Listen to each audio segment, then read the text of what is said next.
guess it's the same story for any building project, but preparation has been key with this. But we've got all of the footings dug and set now, so we are now on to the exciting part of starting to build it up.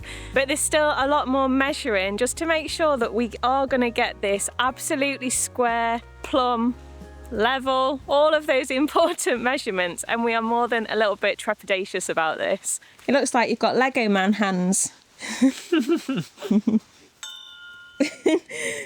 Robo Ricky.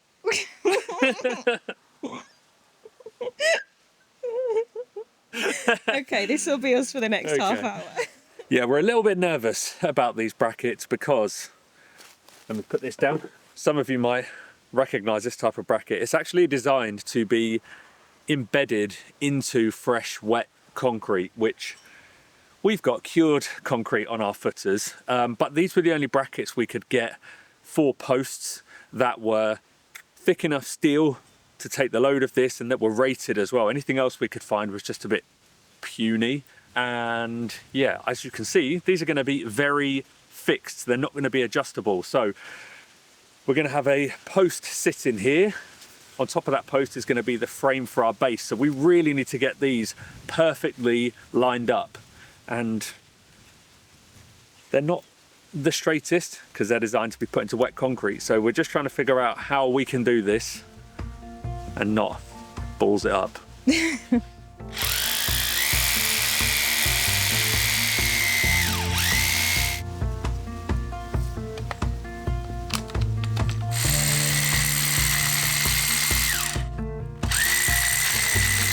I'm gonna need the bigger drill, I think. I'll be back.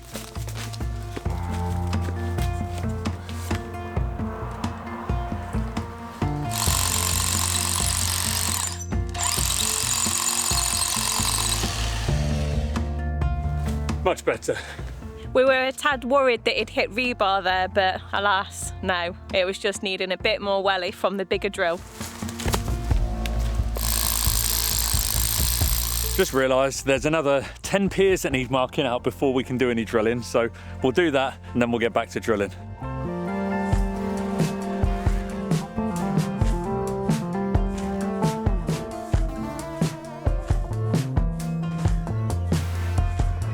I think jobs like these where you're having to lay everything out and it has to be so perfect and it's so crucial for the rest of the job to flow smoothly and, you know, the beams and everything all be in the correct place. I think it's moments like these that really separate the pros and the tradespeople from amateur DIYers like us, because I'm a bag of nerves. I'm so worried about getting this wrong. I've measured out as accurately as I can, but I'm sure a pro would have all their little tips and tricks, and they've done it so many times before that this will be a walk in the park for them, but we're trying our best. Yeah, hopefully we get it right.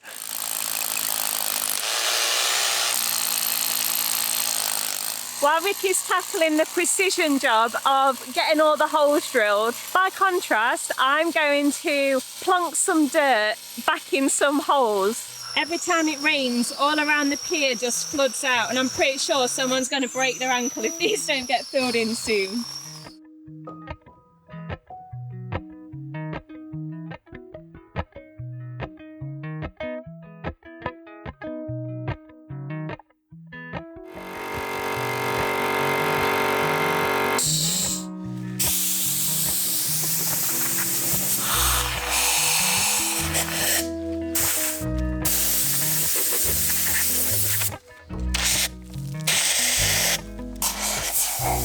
So that's all the holes drilled and cleaned out, so they're completely dust-free, ready for the chem fix. Victoria had to abort mission because she was just finding it a bit hard, and as much as both of us want her to be involved, and also it's really good for her to stay active. Supposedly, if a woman stays more active during her pregnancy, the labour is easier. Obviously, there's no certainties in that, but anything she can do to try and improve that is going to be good. So yeah, she's trying to stay active, but there's got to be limits, and if something is a bit too hard, then she's got to call it a day.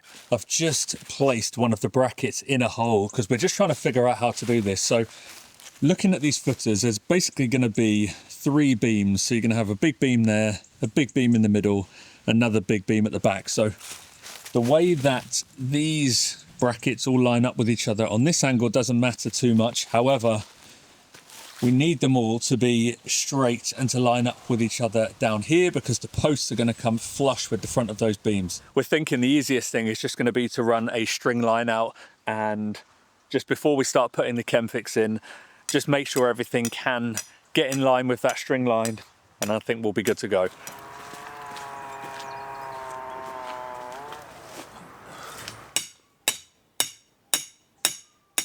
So we're just dry fitting these before we commit in to Chemfixing them, just to make sure that they are all going to line up right and we're not going to have stitched ourselves up by jumping to the Chemfix stage too soon. Yeah, instantly. So that one is about 10 mil out. It doesn't really matter too much because the posts are actually wider than the bracket. So we've got plenty of wiggle room to like shunt it forward to make it to the line. I guess as long as that face there is parallel with the string, then we're good, aren't we? Because that means the bracket will end up being in the line.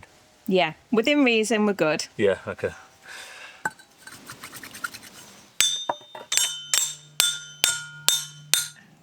What do you reckon? Good enough? Yeah, I mean, they're all within that margin, so we've got space to push the post over a bit. Nice. Fine. Get your gun. Chemfix gun. Oh.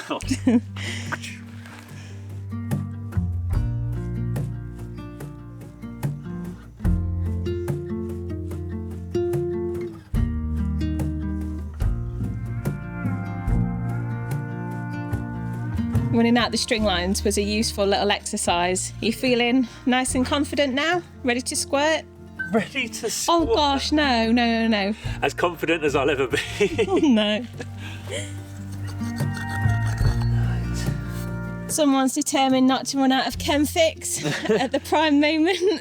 The holes are big. I'm really hoping we got enough. Yeah, I'm being defeated here by this. Ridiculous. That's embarrassing.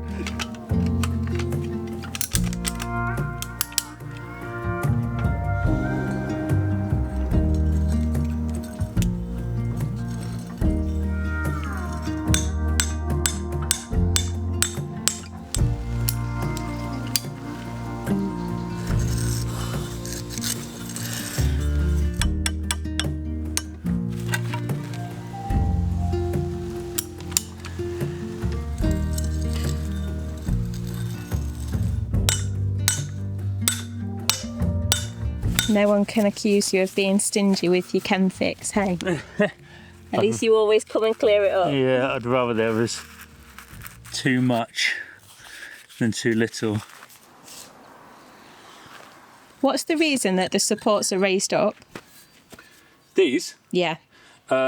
We just need to leave a bit of a gap, because if you can imagine, when it rains, this pier isn't going to be completely covered. Okay. So water is still going to get on top of there.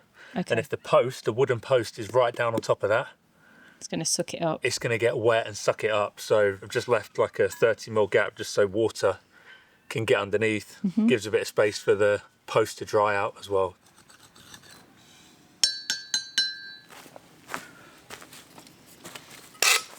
FYI, this is only tube number 2, so we might have a few spare. Yeah, we're going to have plenty left.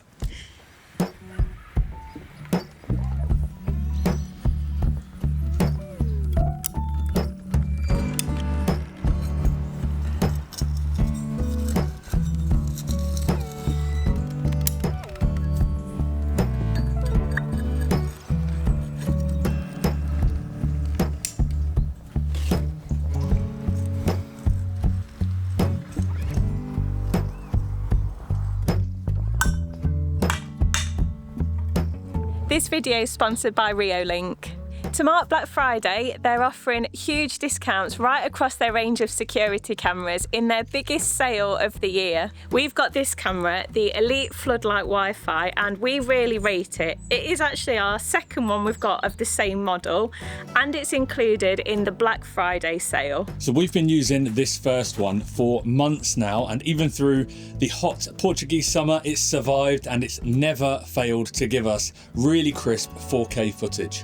It's a dual lens camera, so that means it covers 180 degrees, and as a result we never miss any action that's happening on our driveway, and there's no blind spots. We've got other solar powered cameras from Reolink, but this one is hooked up to the mains. So even though it's not something that we have to worry about too much, if you're somewhere that doesn't get a lot of sunlight, especially in the winter, then knowing that it's got a reliable power source feeding it gives you extra peace of mind. Now that the nights are drawing in, we're finding that these big old floodlights on the side are really helping us see what we're doing out here in the evenings. They're really powerful and they light up to a distance of about 12 meters. Plus you can adjust the brightness and the color of them too, from a cool light to a cozy one, whatever you prefer. I was looking back at some footage from the other night when it was absolutely hammering it down, and even through the rain, the clarity and quality of the image was just so clear. It can tell the difference between people, cars and animals, and then in the settings you can choose which ones you want to trigger the camera. It actually caught an intruder the other day. Granted, it was of the feline variety, but nonetheless, Ted and Pop were sniffing around like crazy the next morning. Out of interest, I used the AI video search feature because it's just so easy to do from the app, just to see if the cat had been through many more times. And yes, it seems that he is quite the frequent nighttime visitor. We've got this area around the house marked out with a virtual fence line that you can draw out on the app. So anytime something or someone crosses it, the camera's triggered and we get notified on our phones. Now I love this feature because I can have the peace of mind that when I go out for the day, no news is good news, and if anything does happen here, then the camera is going to let me know and I'm going to receive an alert. It's also got a two-way speaker, so you can use your phone and the camera to speak to somebody, or maybe you want to scare someone off. So if you want to get your hands on the Elite Floodlight or any of their other models to increase your home security, click our link in the description to check out Reolink's Black Friday deals and use our code LIVEBYLIVING5 to get an additional 5% off.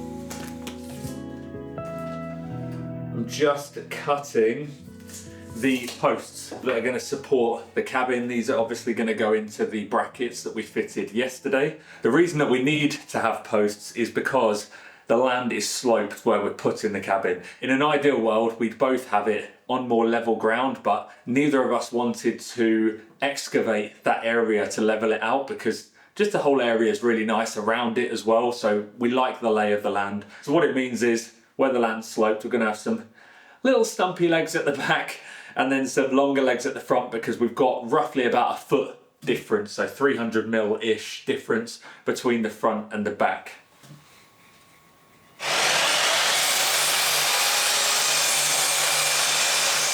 So something that's adding a bit more work onto the job is that we couldn't find the right size bracket for the posts or posts to match this bracket size. So it means we're going to have to notch out the post in order to fit it within. And it's such a tiny amount as well. It's literally 4mm difference, so 2mm each side. It's not going to be the most fun thing to try and notch this off, but we'll go and give it a go.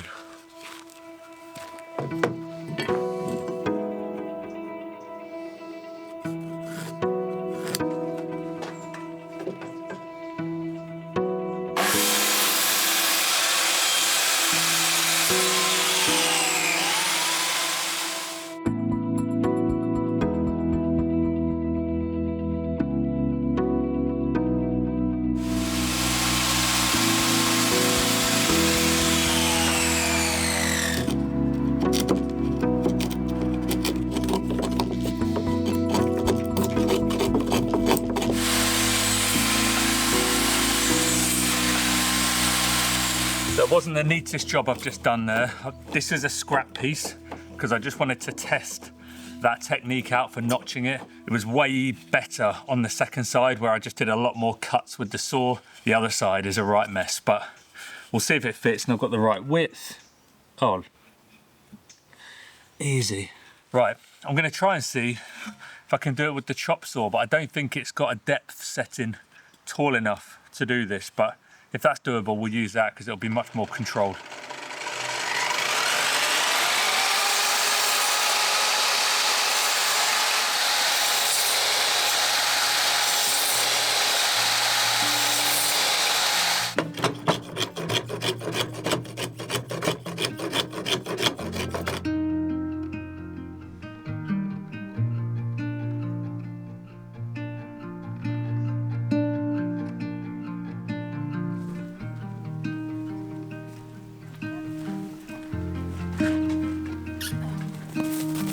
So although our energies need to stay squarely focused on the wood cabin build, we are still effectively the custodians of this land. So it is our responsibility to make sure that we're caring for the trees and the land at large all the time. So right now it is olive harvest season and we obviously don't want the fruit to go to waste, so we want to get it picked, and it's important for the health of the trees.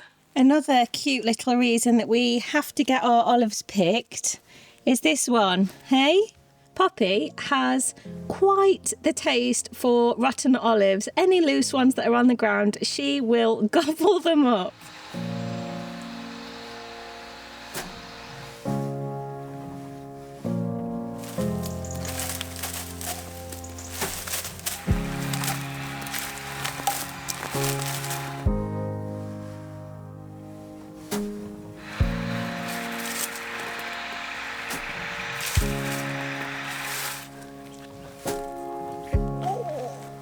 Sitting down on the job. Oh, let him.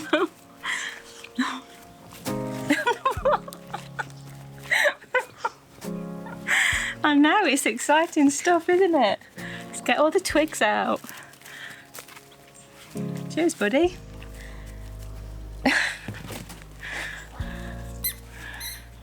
We always say what a shame it is that you can't just pick the olives and just eat them fresh. Not recommended. They're extremely astringent. Oh no. I didn't think I was getting baby brain too badly, but what's the word? Astringent. They taste really bad straight off the tree. So yeah, you do have to cure them. These ones will just be pressed for oil. Flukily, we actually pruned the majority of our olive trees quite heavily last year because they were ready for it. But it means that this year the olive harvest isn't quite as big, so it's a little bit more manageable to get done in the time that we've got available.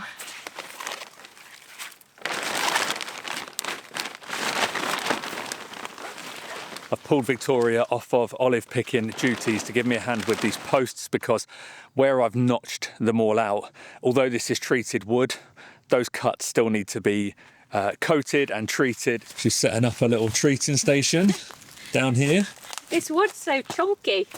It's nice to see a bit of wood coming onto the building site though. And while she's treating the posts, I need to prepare the brackets because I want to use these bolts. These are galvanized bolts we've got left over from when we did the veranda. But these brackets, this central hole, which is where I want this through, is not big enough. So I need to widen all of these before I can get any in.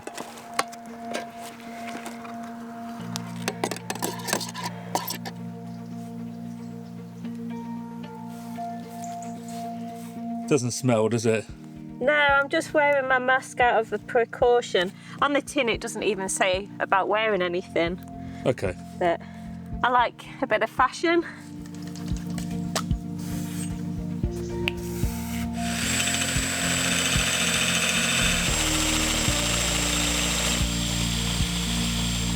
Where Rick is making the holes that bit bigger, he's basically stripping away the galv on that area. So I'm going to follow him along the line, giving the brackets a quick clean and then a spray just to add that protection back in.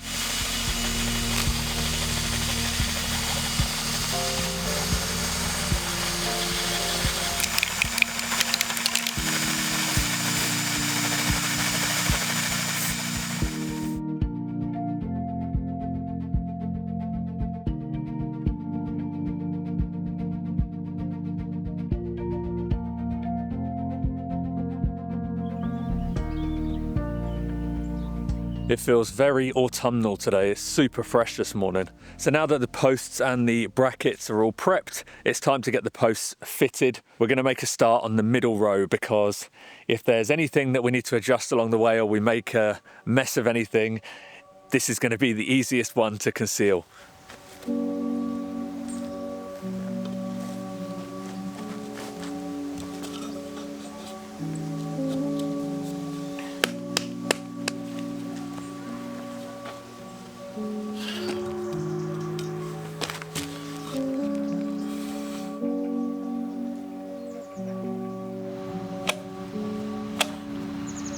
So these fixings are obviously what's holding the entire cabin to the foundation. So we need this to be strong. So we have how many is it?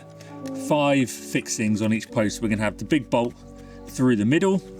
Then in each of these, we've got some big, I think you call them coach screws. I'm going to get these guys in first because they can then hold the post in place. I can take the clamp off, which is going to make life easier for me because I need to drill a very straight hole all the way through one side of the bracket, through the post, out the other side for the bolt. So I want as fewer obstructions in the way as possible for when I'm doing that. And Victoria's back filling in the final few holes. I'm not very quick at the moment, but I do get the job done eventually. Are you feeling up to it today? Yeah, I felt fine before when I was doing them, but it was just like on the last 1 or 2 and I just decided to call it quits. Part-timer.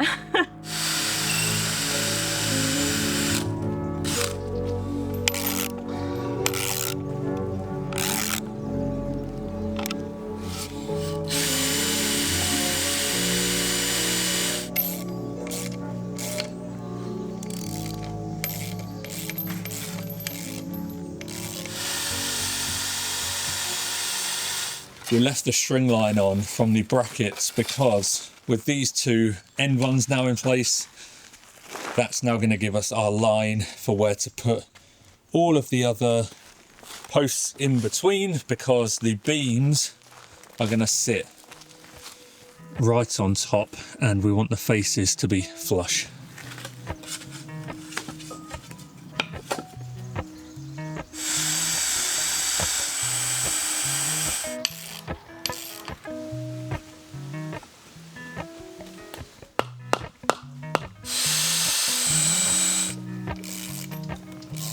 Are you going to be attempting to get all the way through in a wanna with that drill bit? I'm not sure. See, I need to try and get straight all the way through.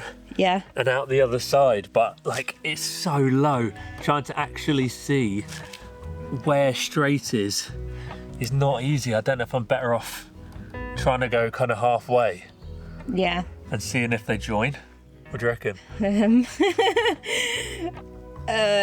Let's try it on one of the middle ones, because Okay. then if it looks a mess, it's at least concealed a bit.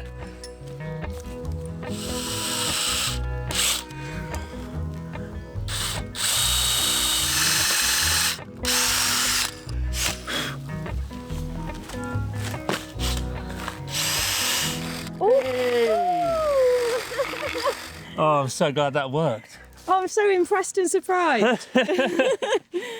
Bravo, Ricky. Boom. Need to get a nut. Don't we all?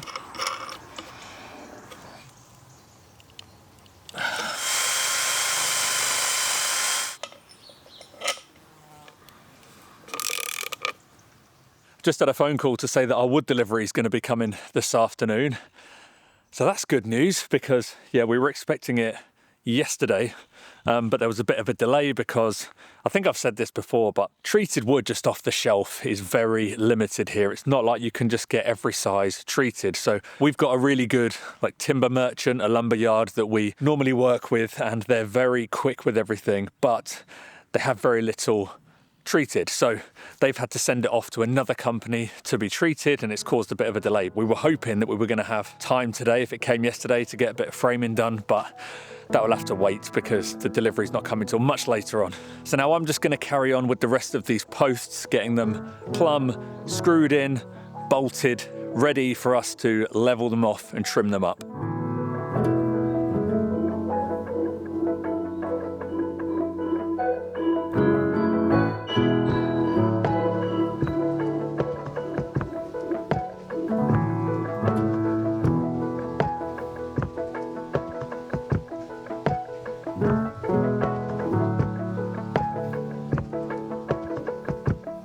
It's all looking so good. One concern I have got though, are we going to need to keep Teddy out of here?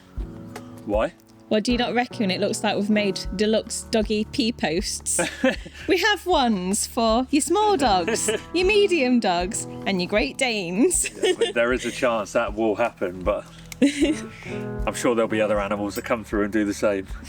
I'll come back out later on this evening once it's got a bit darker, get the laser level on these. We can find where we want the finished level to be, and I can get them all marked and cut. But that's going to have to wait till later because we've not got too long now until the wood delivery is going to be here, and I need to go and get prepared for where that's going to be because we need to keep it off the ground and covered because we do not want it getting super wet. Considering how nervous I was about getting this right at the beginning, I'm pretty happy with how this has turned out. What do you reckon?